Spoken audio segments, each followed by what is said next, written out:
Good morning, everyone. Yes, it is 6:30 in the morning on a Saturday, and I am here making your test review video because I apparently have no life outside of math.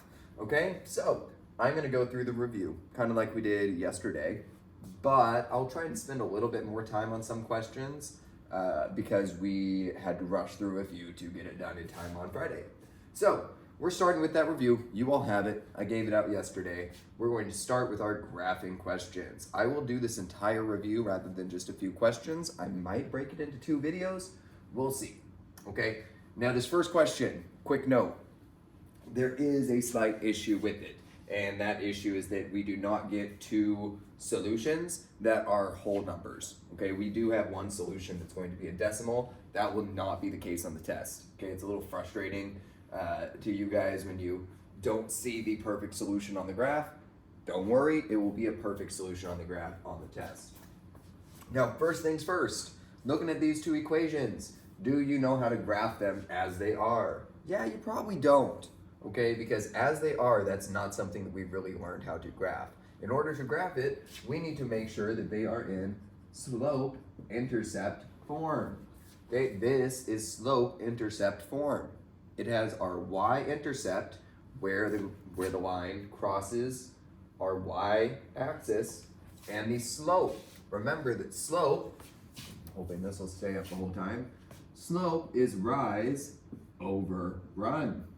If you have a fraction as your m, if you have a fraction in front of x, man, life's easy. It's super easy to read a ride over run.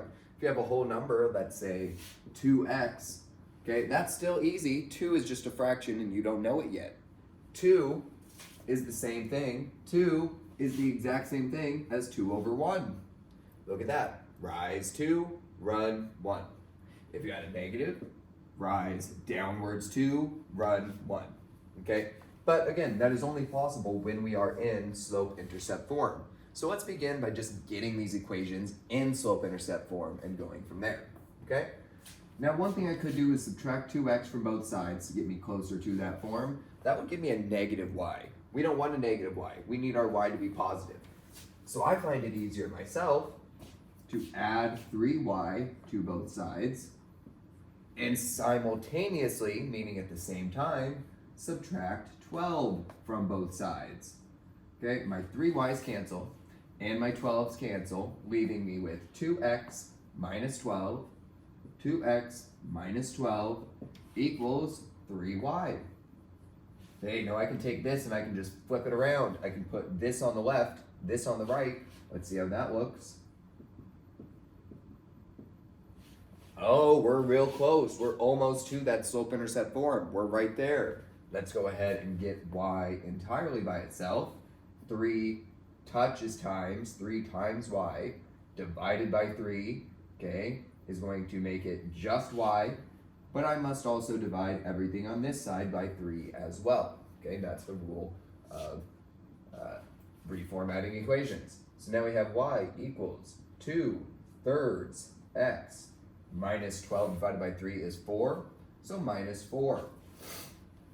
That is an easy equation to graph for us. That is something we should definitely be able to do quite straightforward. Let's do the exact same thing over here before we graph, just so we have them both in slope-intercept form. I'll add 5y to both sides and simultaneously subtract 10 from both sides. That gives me my positive y, and have it be close to isolated. 10x minus 10 equals 5y. Let's go ahead and rewrite that so that y is where we like to see it. So we have 5y equals 10x minus 10. And just like before, same final step. We divide by 5 from each term. We have y equals 2x minus 2.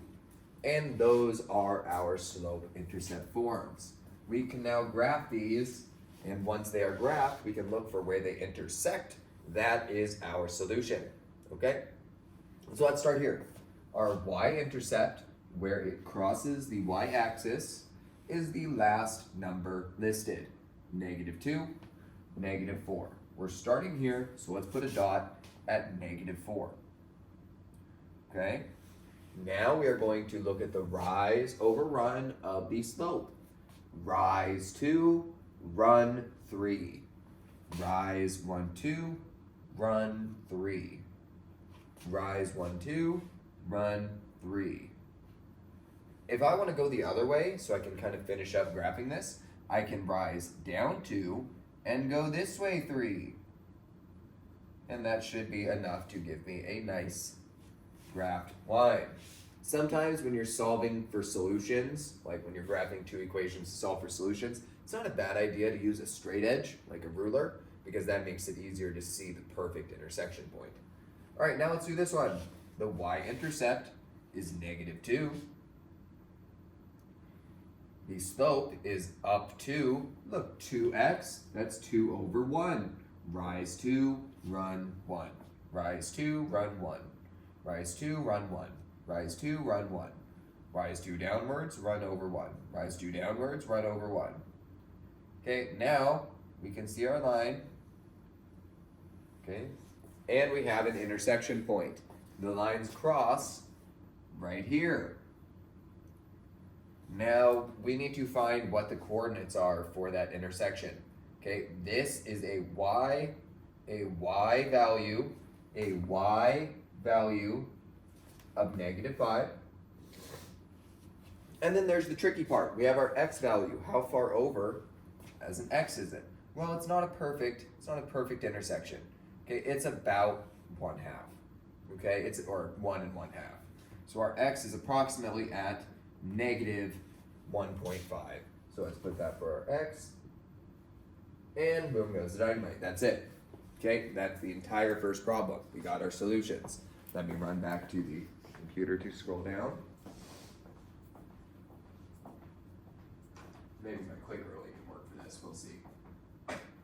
Usually it takes it too far. All right. Hey, look at how easy this one is.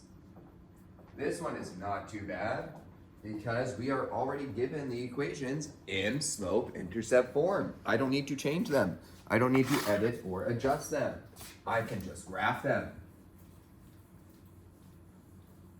So let's do that. Oops, I meant to leave the white. Was it x plus b? Let's put that back. Okay.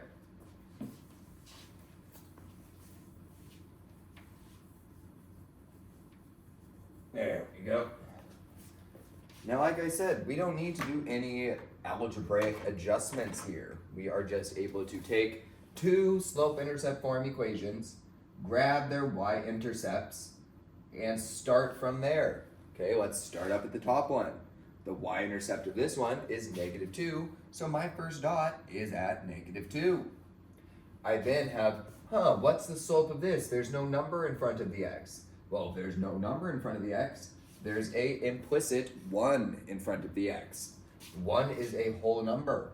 I want it as a fraction, so I can read it as rise over run. Well, any number over 1 is the number that it already was. So this is rise 1, run 1. Rise 1, run 1. Rise 1, run 1. Notice that this is going to have a pattern. You don't really need to count. It will have a consistent pattern of just going through each box, right? So it's like a perfect diagonal through each box going through that point. Next one, we are starting at -1. We are starting right here.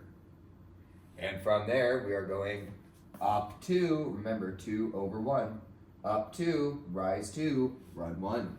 Rise 2, run 1. Rise 2, run 1. Rise downwards 2 over 1. Rise downwards 2 over 1. Now notice I did just get our solution, boom, like that. I don't even need to draw this line. Take a minute to think, how do I already know I got the solution?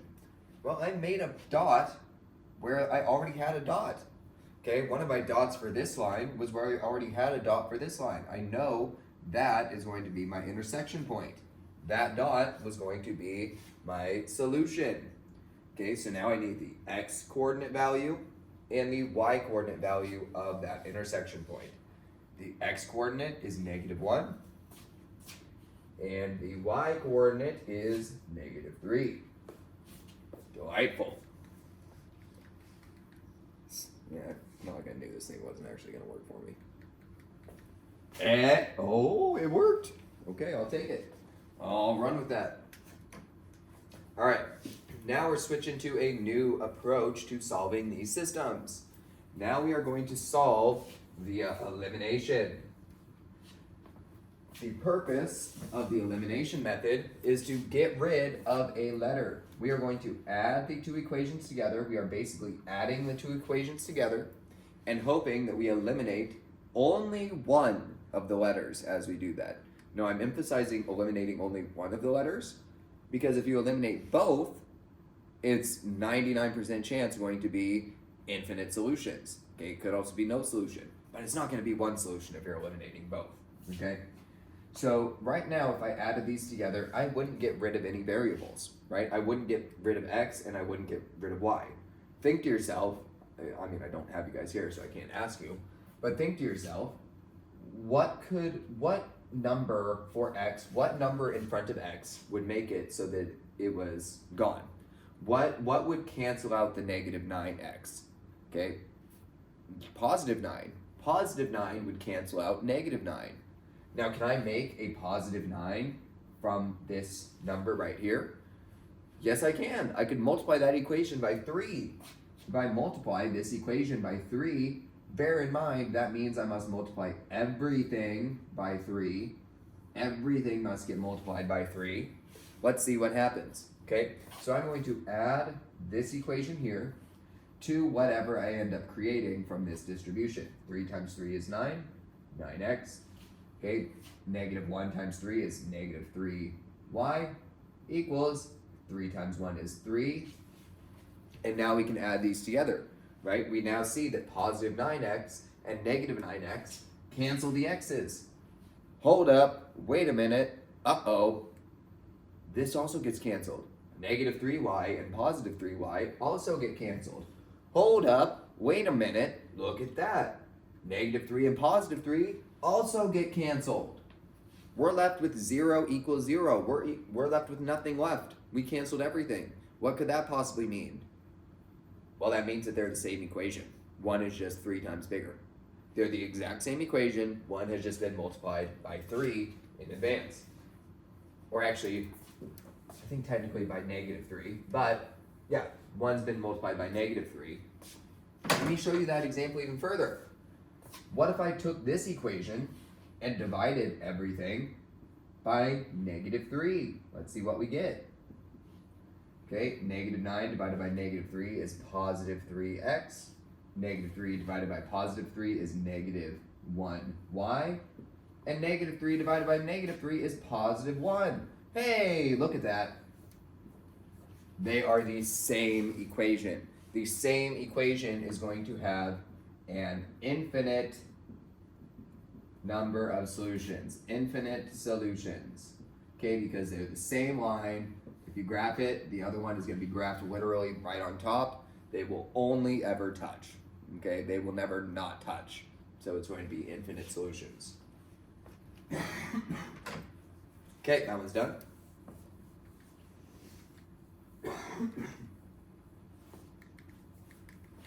Okay, I swear, this thing just worked. Battery's half out.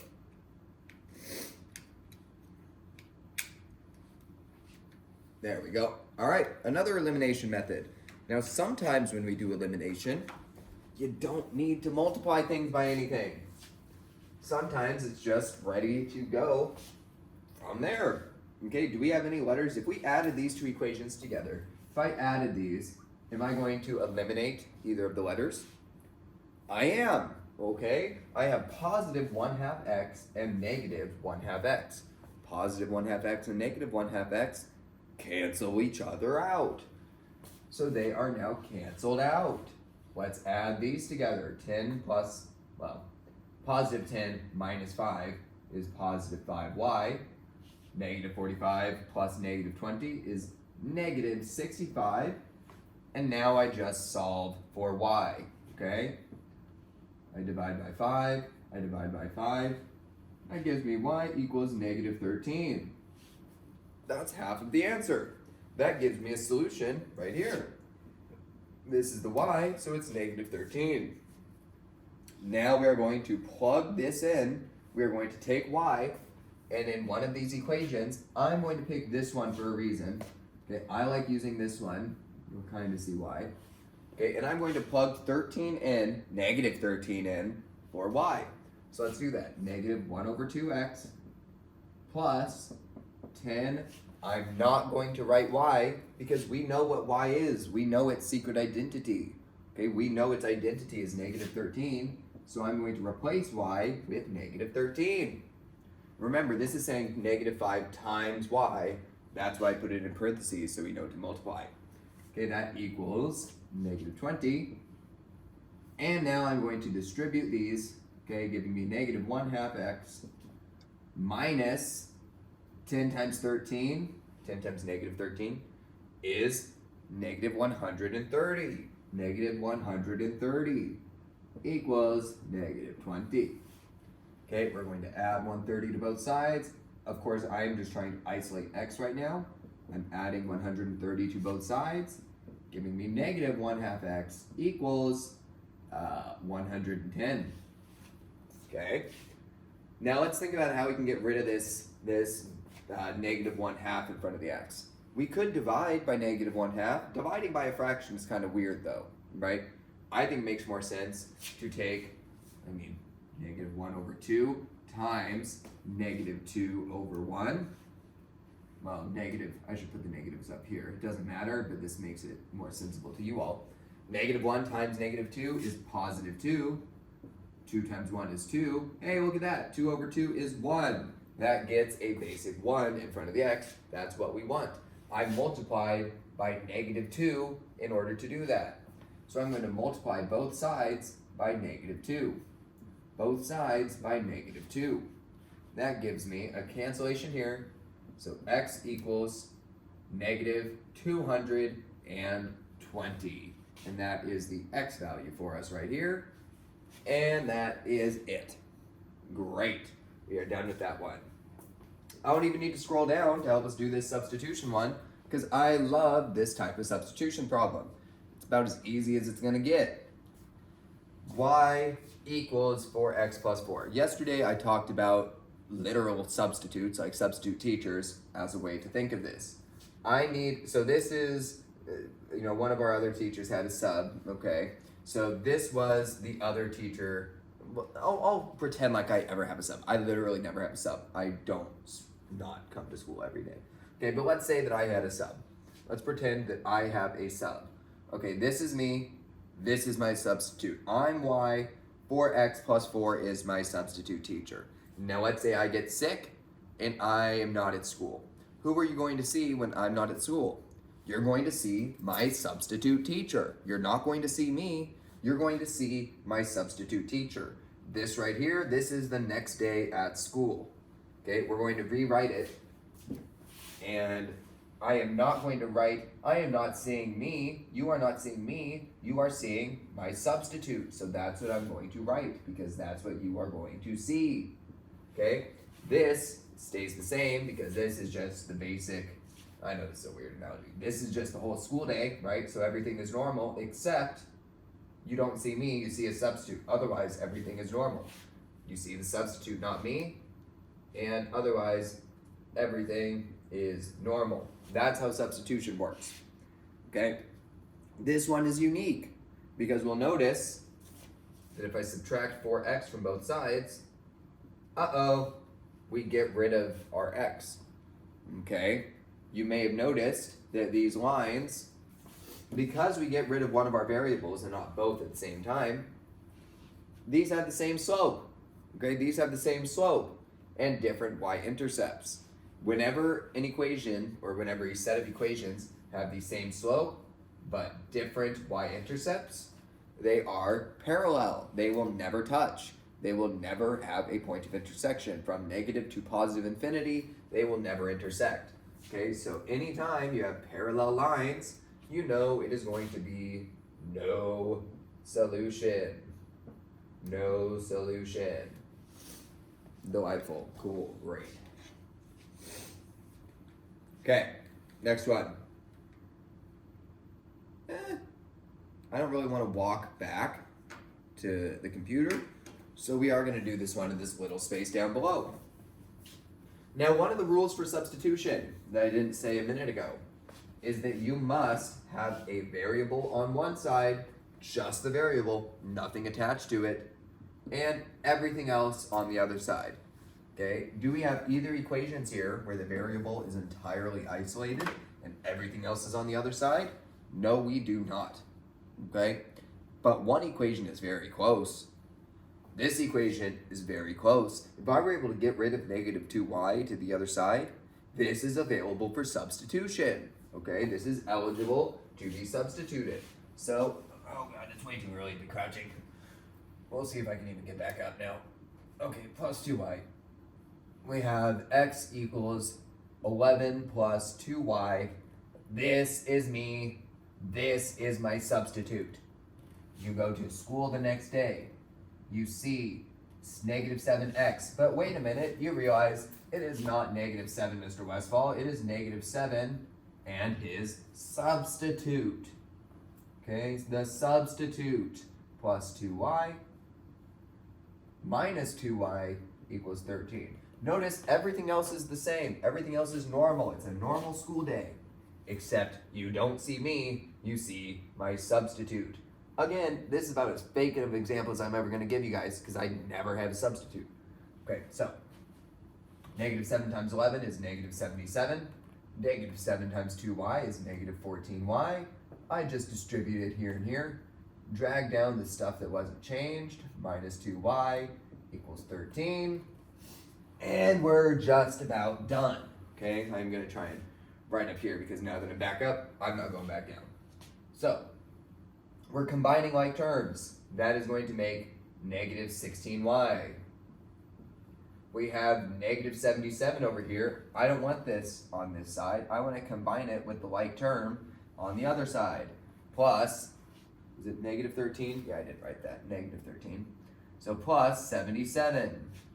Negative 13 plus 77 is going to be, wow, I can't think too, 64. And this is just about done. We need to get y entirely by itself, divide by negative 16, and we have y equals negative 4. Perfect, great, we are almost done. We just need to plug the y into the y from one of these equations. Which of the two do you think would be easier to plug it into? You could plug this into either. You'll get the same answer either way. One's a little easier. And you can just visibly see it's this one. There's less going on. Okay, it's more straightforward. It's more clean compared to that one. So let's use this. Okay, y, the teacher, negative 4, the substitute. You're not seeing the teacher, you're seeing the substitute. So let's write this. X minus 2 times, oh, you don't see the teacher, you see the substitute. Negative 4 equals 11. Negative 2 times negative 4 is positive 8, giving us x plus 8 equals 11. Get rid of that 8, get rid of that 8, and we have x equals 3. There's our answer. Cool, great, delightful. We can write that in that solution section down below, which you will see when I click down. So yeah, solution. X is 3, so 3 goes here. Y is negative 4 goes there. Cool. All right, now this next one is the one that I think will frustrate you all the most. Not because it's hard, it's actually very much not, but because the answer, even though we do it mathematically perfectly, the answer makes no sense. Like, the answer is not correct to the scenario, even though the math is absolutely right. I thought I was being gaslit. I talked to some of the other math teachers, and they said, no, we had the same issue. Okay, but I definitely thought I was being gaslit by this problem, and I forgot how to do algebra. That was not the case. I did not forget how to do algebra.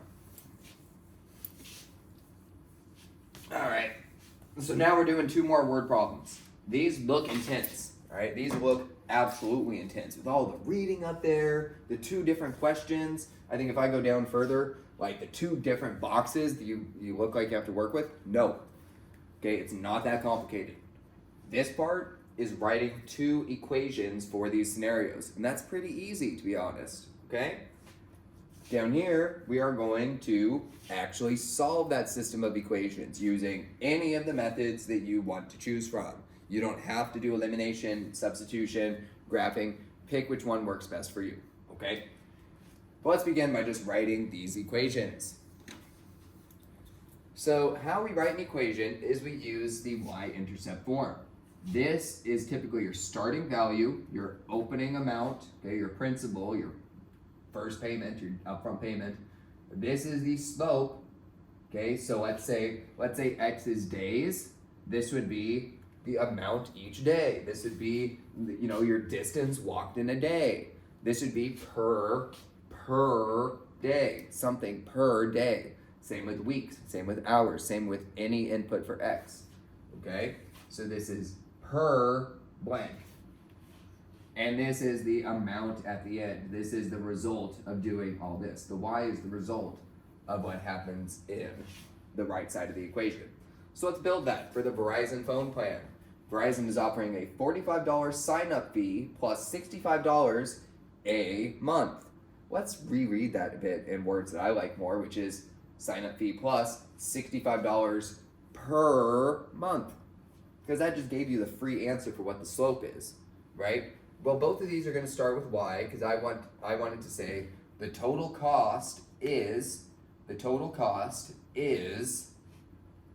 $65 per month, 65 per month x plus $45 upfront, plus an upfront payment of $45. Okay? That's it. That's absolutely it. The next one is the same idea. Okay? Y equals $25 per month, 25 per month plus a $60 upfront sign-up fee. That's it. We've written our two equations. Now we just need to solve them. Okay, we need to solve for x and y. Something I want to point out, okay, and the reason our answer is going to be totally off is that if I just think about it, okay, 1 month in, it's going to be 65 plus 45. That's going to be 110. 1 month in, we're at 85. The next month will be 175 and 110. Okay, it's clearly going to be more than 1 month. It's guaranteed going to be more than 1 month before they have the same price. We don't even need to know how far it is until they're the same price. It's absolutely going to be at least 1 month. Now you might understand why the solution is so weird when we get there. Okay, anyways, this is just prime ready loaded for substitution. Like, you could not pick a better method to do here than substitution. Because if this is me, and this 65x plus 4 is my substitute, and this is the normal school day, okay, instead of seeing me, you see my substitute. So let's rewrite that down here, okay? Y equals 25x plus 60, but you don't see y, you see the substitute. 65x plus 45, the substitute, equals the rest because it's a normal school day. Okay, now we need to solve for x. We need to get like terms together. It saves you time if we just do this in one step. Minus 45, and simultaneously at the same time, minus 25x. This is totally fine. Yes, it's 2 steps in one. That's fine. We have 40x. Okay, this cancels. 40x equals 15. I just got to divide by 40. Divide by 40. Now, if this were 45, we would have a pretty clean answer. Still no, but it would be a much more clean answer. We get roughly, and this is without me using a calculator, we get roughly 0.3 for x. It does not take 0.3 months for them to be spending the same. That answer is mathematically 100% absolutely correct, undeniably. It is not representative of the situation, okay? The test will not have questions that are misformatted like this, but we'll fix it. So, okay, that is the answer. Do I need to know why? I actually don't, because it just wants to know how many months until they're at the same price, not what will the cost be when they are the same price, okay? So even if this were a perfectly great answer, it would not be the one that we would use, okay? Or it would be the only thing that we would use. We would not need to plug it in and find why, because the question is not asking us to do that, okay? Now finally, let's see here. Now when I saw this yesterday, I did it really quick, and I wasn't super happy with my answer as I got it. I think it was a valid answer that was fair and made sense. I didn't love it, so I'm going to look over this just a brief second and make sure that I did not mess that up. Right? That will help you determine when they buy the same amount of fries and hamburgers. Okay, so I think we did get the correct answer. Okay, so this one is very much like the last one. We just have to change our approach a tiny bit. All right, we don't have a variable like months or days or something, but we need to look for our PERS, okay? Not our retirement benefit PERS. Okay, your parents would think that's the funniest joke ever. You guys aren't gonna get it, and that sucks, okay? But we're gonna look for our PERS, right? I'm kind of giving you a freebie here rather than making you find it yourself, but $3.25 per burger at McDonald's. At McDonald's, our first equation for McDonald's, it's $3.25 per burger. So let's put 3.25 per burger, because that's a slope, right? And the slope is usually attached to a variable. 3.25 per burger plus $4 per large fry.